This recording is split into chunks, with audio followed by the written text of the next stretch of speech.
I'm talking to Paris Shah, partner at Glazers, about the changes to the coronavirus job retention scheme. Paris, would you like to tell us a bit more about this, please? Announced in March, just before the stringent stay-at-home measures limited the circumstances in which any of us were able to leave home, the Coronavirus Job Retention Scheme, known as CJRS, has been seen as the flagship government measure to limit the economic fallout from the coronavirus crisis. Since March, the scheme has allowed employers to furlough employees, keep them on the payroll, while requiring that they carry out no work for the employer. Employers have been able to claim a grant worth up to 80% of their usual wages, capped at $2,500 a month, plus employer national insurance contributions and automatic enrolment pension contributions. However, the Chancellor, Rishi Sunak, has now announced a series of changes to the scheme, which will begin to take effect in the coming weeks. What is the change and when? The Chancellor has announced several important changes to the way the scheme operates, which will affect which employees can be furloughed and the work they can undertake while furloughed. The scheme closes to new entrants from 10th of June. Firstly, the scheme in effect will close to new entrants from 10th of June. After 30th of June, employers will be unable to furlough employees who have not previously been furloughed for a full 3 weeks. At the same time, they will not be able to furlough more employees in a claim period than the maximum number of employees claimed for under the scheme in its current form. Employers can start to bring back furloughed employees part-time from 1st of July. Secondly, from 1st of July, employers will be able to bring back furloughed employees on a part-time basis under a system of flexible furlough. Employees can be brought back for any amount of time and on any shift pattern, with employers still able to claim for hours not worked that a furloughed employee otherwise would work. Furthermore, the minimum claim period will be 1 week. Employers will have to pay furloughed employees in full for any hours they work and meet the cost of employer national insurance contributions and pension contributions this pay attracts.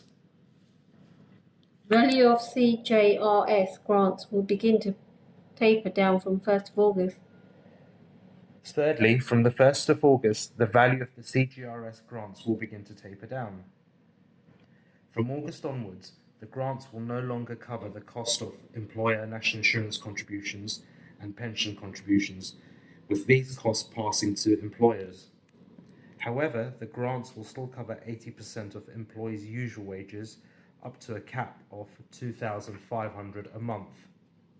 September will see value CJRS grants fall up to 70% of usual wages.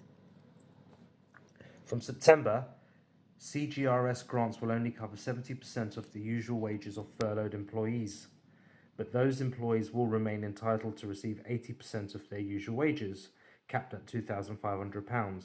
This means that the employer will need to make up the difference by contributing 10% of an employee's usual salary.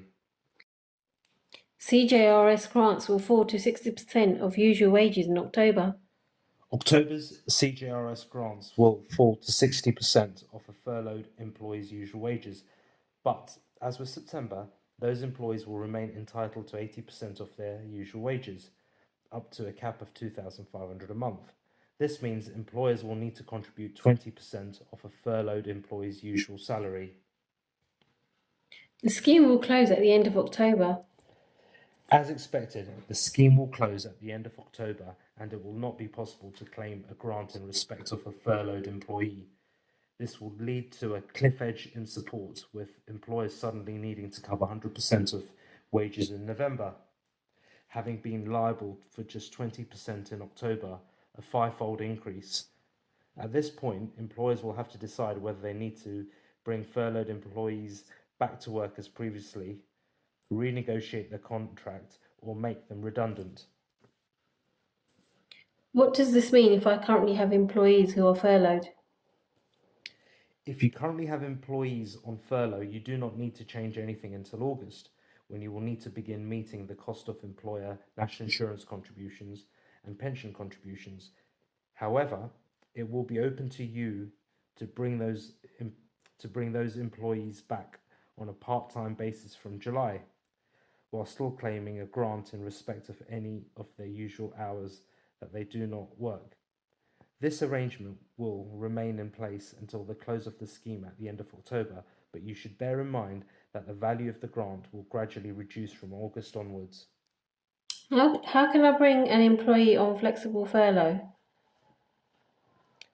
There are two key steps involved in bringing back an employee on flexible furlough from the 1st of July onwards. First, you will need to agree a new flexible furlough agreement in writing with the employees concerned, setting out the new working arrangements. Second, you will need to report as part of your claim the number of hours worked by the furloughed employee and the number of hours they would usually work.